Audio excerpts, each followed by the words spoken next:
Nicknames that rhyme, sort of, with first names. Coming up in the women's strawweight division, we have Piera, La Fiera, Rodriguez taking on Sampage, Sam Hughes. And I will say this, and I'm going to start the video off right here. Go ahead. We call out too many people and say they have awful nicknames to not immediately say Sam Hughes, Sampage. Sampage is a bad one too. Sampage isn't the best, but what I will say is, for Sam Hughes, she was a fighter coming into the UFC. If you just watch her fight with Vanessa Demopoulos, which is an L, and you just consider up until she gets caught in the inverted triangle, that was a very impressive fight. She was on her way to winning the LFA Strawweight Championship. So with me, that fight held a lot of water. And when I watched her fight Tecia Torres, you think, okay, well, listen, the skill disparity there, it's on display. It doesn't make a lot of sense. Just one of those debuts that you felt bad for the fighter. You could tell that it was okay. This is your best chance to get into the big organization, but a really bad opportunity to be given. Yeah, it was just a bad one. It was on really short notice. It didn't make a lot of sense. She loses that fight. She loses to Loma Lookmanme, gets kind of out-wrestled and out-struck on that one. Loses to Luana Pinheiro, who I hold in high regard. I think her judo is great, her jiu-jitsu is great, her fight against Randa Marcos is weird. But for Sam Hughes, you're kind of passing the buck at this point. She loses to Demopoulos in a fight that she was winning. She comes into the UFC. She loses 3 straight. I didn't know what to expect out of Sam Hughes. And then she made a giant career choice. She decided, okay, I've been billed out of the Pacific Northwest. I have a great cardio background. Wofford?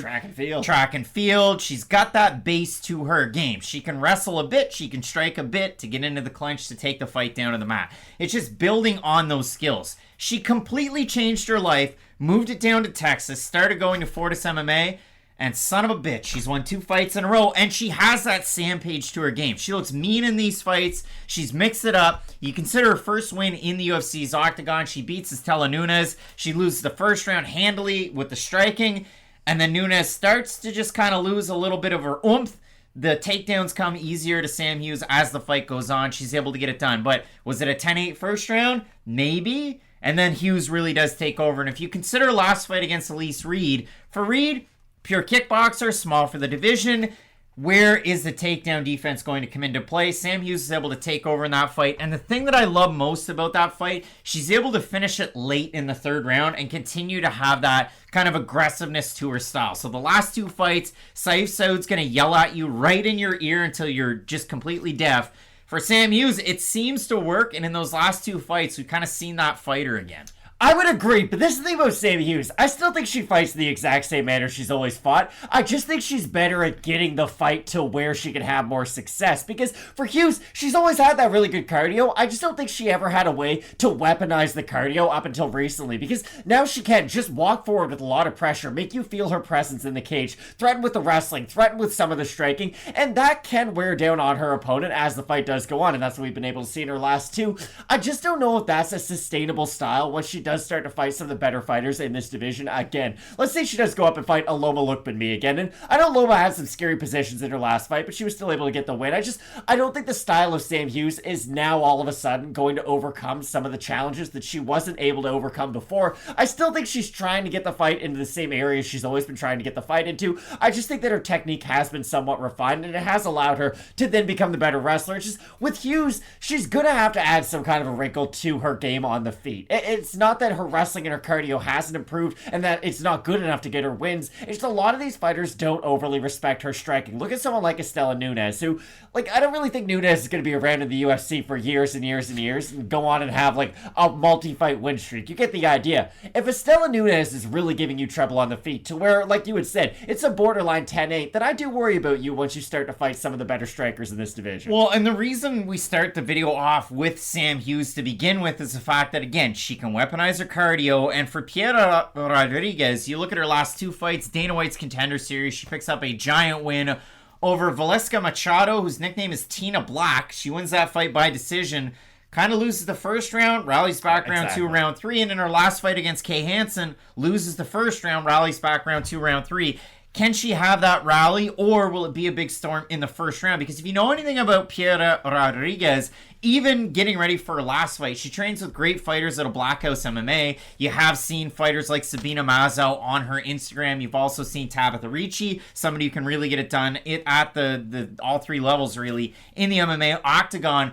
But for Rodriguez, she went over to All Stars MMA to train with some of the best for her wrestling to get ready for Kay Hansen. And in the matchup, she just kind of struggled with all three levels of the game in the first round. But round 2, round 3, she's defending takedowns. She's utilizing great boxing combinations, and that's the best part of her game. Out of Venezuela, her kickboxing is very good. Her boxing combinations are lightning fast and with power as well. It's something you don't see very often in this division, what Rodriguez has. And the other thing about her, if you watch any of UFC Fight Pass, she's in commercials all the damn time. She's had one UFC fight. It's kind of crazy to see that. But both of these women, unranked in the division, both of them could be considered halfway prospects, but at the same time, they're also, I mean, one just turned 30 in Sam Hughes, and one's a few weeks away from her 30th birthday in Rodriguez.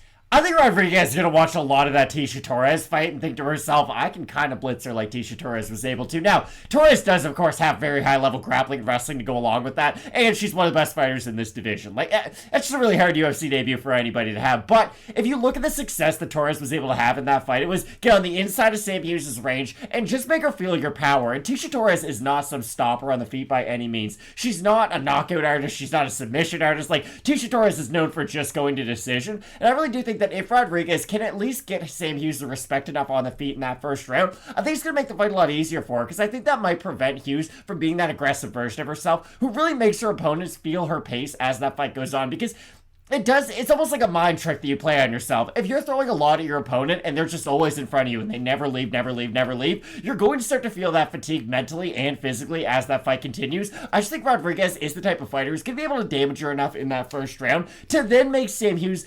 Of course, she's always going to have good cardio, but it's going to level it off, I think, as that second and the third round continues, because, again, Rodriguez is not some fighter who's just going to go out there, blow herself off in the first round. And then, I did not say that right at all. Blow low in the first round.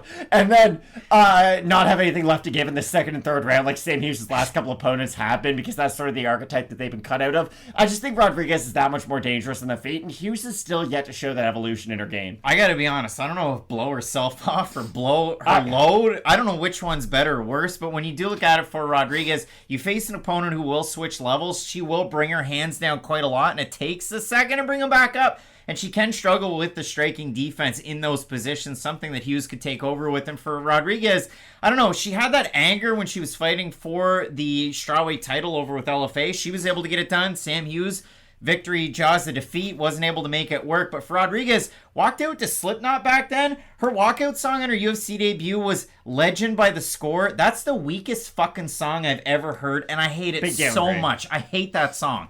Everybody plays it. I hate that game. I hate that song. You look at the odds in this matchup. Rodriguez, the favorite, open to minus 230, minus 190. For Sam Hughes, opened a plus 190, plus 155. We have a look at the Tapology votes, Matt. Surprised to us as they are to you. I'm going to say over, under 72.5% Rodriguez. I think they'll be over. I really do. I think they're going to be over. They're over. 1,374 total votes, 85% Rodriguez. 87% by decision for the 15% that have Sam Hughes, 78% by decision. And I would think that Sam Hughes would win by decision as well. I mean, against Elise Reed, she did great work from that top position. Yeah. You love that third round finish. I'm just eager to see who gets the first round and who's able to rally, because both of these women have similar fights in that respect. Not similar styles, but similar fights in that respect. I like the boxing. I like the combinations out of Rodriguez where she can pick her power shots as well, something that, again, you don't see very often in the strawweight division. So I'm going with Rodriguez based on the accumulation of volume and damage here. But you could like Sam Hughes, again, with the cardio, with the wrestling, with this newfound kind of Sampage fighter that we've seen out of Fortis MMA lately. But for me, it's La Fiera out of Black House MMA. Yeah, I just think Rodriguez is the much more damaging fighter in this matchup. And if that is the case, unless Sam Hughes is able to go out there and just really dominate with her wrestling in that second and third round, I think the strikes of Rodriguez are going to be able to win out in a lot of these exchanges. And like you said, it is going to be interesting to just see who decides to start to come on win. Like, who decides to try to go out there and win that first round quick? Who decides to try to play the long game in the second and third? I just think Rodriguez has the stability in her game to be able to win not only the first, but the third as well. And that's why I like Rodriguez in this matchup. And a big-time matchup in the strawweight division. Let us know who you have here. Will it be Venezuela's Rodriguez? Will it be the Pacific Northwest Zone Sam Hughes? Comment that one down below. Keep it locked in with Fight Night Picks. We always say, let's get into it.